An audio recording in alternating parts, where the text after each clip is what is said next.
한 민족이지만 무엇을 하며 어떻게 살고 있는지 잘 볼 수도 잘 만날 수도 없는 북한 이야기. 그런 북한 이야기를 영상으로 만나면 어떨까? 북한을 영화로 만나다. 바로 북한인권국제영화제가 지난 10일부터 11일 동국대 이해랑 예술극장에서 열렸습니다.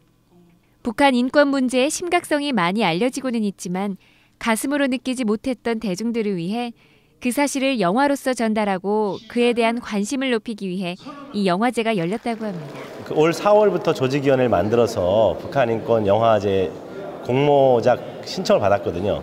거기서 18편의 시놉시스를 받아서 저희가 내부 심사를 해서 3편의 영화를 지원을 하게 됐고요. 처음 하는 영화제라서 굉장히 큰 어려움이 있었습니다. 다만 앞으로 또 발전시켜서 내년 후년에는 올해의 어떤 여러 가지 경험들을 보충해서 더 발전된 그러한 영화제가 될 것이라고 확신합니다.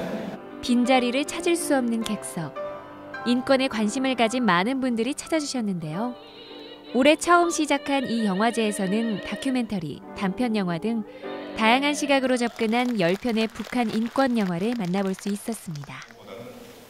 국가의 전립 의미, 즉 국가는 왜 존재해야 되고 어떻게 일을 해야 되는가에 대해서 답은 인권과 민생이라는 그런 두 키워드가 가장 중요하다고 생각을 했습니다. 특히 남북한을 오가면서 그 인권의 중요성에 대해서는 아주 뼈저리게 느끼고 있습니다. 이런 행사를 통해서 우리가 북한 인권에 대해서 많은 생각을 하게 되고 국민적 공감대를 일으킬 수 있는 그런 것이라고 생각을 하니까 특히 더 그 의미를 깊게. 북한 주민인 영상 촬영자를 통해 지난 2004년부터 오늘까지의 북한 실상을 현실적으로 보여준 일본 이시마루지로 감독의 노스코리아 VJ. 한국전쟁 이후 납북자 가족의 아픔을 그려내면서 잊혀져 가고 있는 납북자 문제를 조명했던 이희헌 감독의 외로운 메아리 등 기획작 2편과 폐쇄된 공간에서 살아가는 아빠와 딸의 삶을 통해 북한 인권을 조명한 인사이드. 어쩔 수 없이 살해할 수밖에 없었던 탈북자의 복수극 선처. 그리고 북한 인권 활동을 하고 있는 외국인의 모습을 통해 우리 사회의 무관심한 이면을 고발한 따뜻한 이웃 등의 제작 지원작이 상영되었습니다. 그 외에 량강도 아이들, 겨울나비, 두만강 등의 초청작도 만나볼 수 있었습니다. 정말 7년 동안 만든 영화거든요. 북한 어린이들을 이렇게 한번 영화로 만들어낸다는 게 이렇게 힘든 줄은 몰랐어요. 저도 탈북자 감독인 저가 우리 국민들에게 던지는 메시지도 그런 거예요. 힘들지만 언젠가는 희망이 올 거라는 거. 그래서 양강도 아이들이 저는 좀 잘 됐으면 하는 바람입니다. 여기 오게 된 이유는 제가 이번에 가르치려고 하는 학생들이 탈북자 아이들이에요.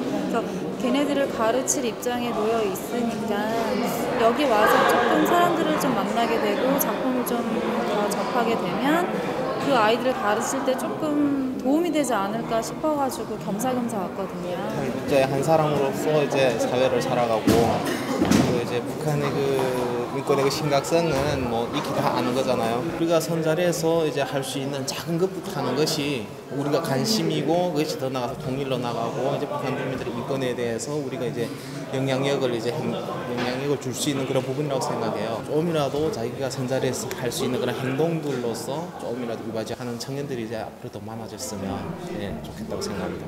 북한 인권. 결코 그들만의 문제가 아닙니다.